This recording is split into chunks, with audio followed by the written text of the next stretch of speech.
If you're watching this in January 2025, when I recorded this video, you probably experienced some strong emotions this week when Donald Trump created a memo that froze all federal funding. This memo was unclear and vague and potentially impacted trillions of dollars of funding that affects almost every sector of American society.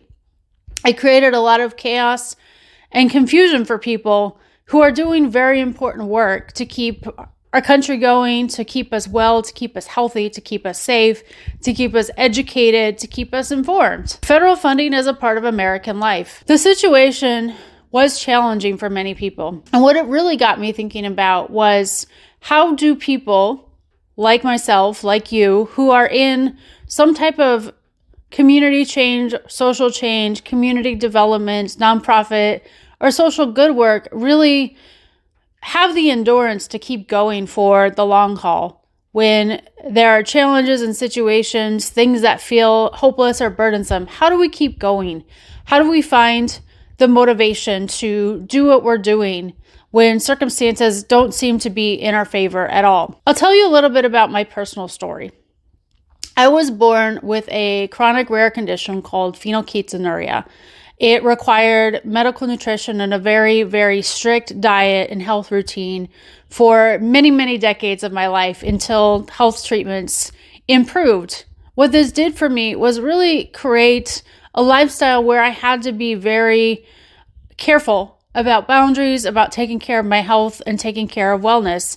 It was a difficult circumstance, but even in that circumstance, it taught me some very important life lessons about personal wellness in the spaces that we work in. Wellness is important because it is the foundation for any sort of change that we want to create in society.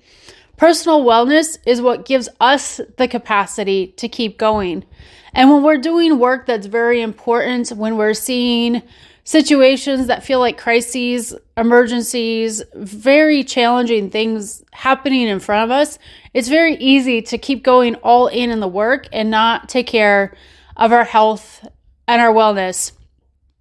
It's easy to let ourselves go and to put things that are good for us, that keep us going, to the side. Being well impacts how you show up in your work, which impacts how your organization shows up in the community that it's serving.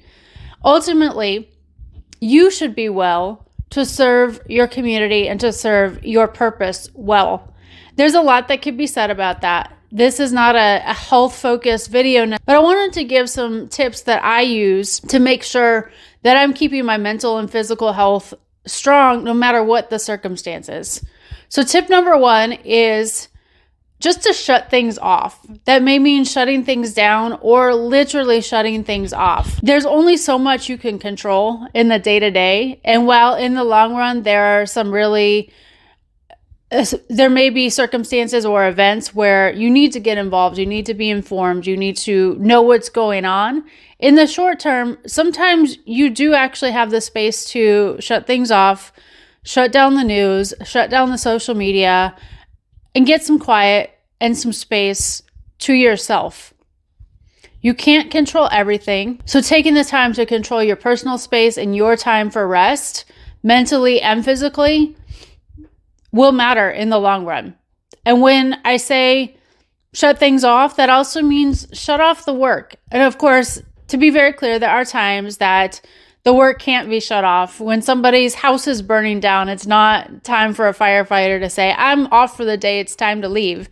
There are times where the work has to continue. But even in that, make sure you say, hey, this is a moment where I've done too much, I'm burning out, I need to go home or shut the work down or take this weekend off and not think about work, and allow yourself to do that. Taking the breaks and taking the time to recover from work is necessary. Think about in any type of physical training, you need some recovery time for your muscles that have broken down to repair themselves. Recovery is a really important part of the building process. Tip number 2 is get some sunlight and get some movement. And depending on where you are, in the winter time, in The northern parts of the United States, that might be difficult. The sun isn't out as often as it may be at other times or other parts of the country. But when you can, get some sunlight, take a walk in the morning, get out with your dog, just walk around the block, get out in your neighborhood, drive a couple blocks when it's a sunny day, but it's too cold to walk. Get some sunlight. It changes your mood. In addition, get some movement. If you can get movement and sunlight at the same time, it's a really great way to clear your head and get some thinking space.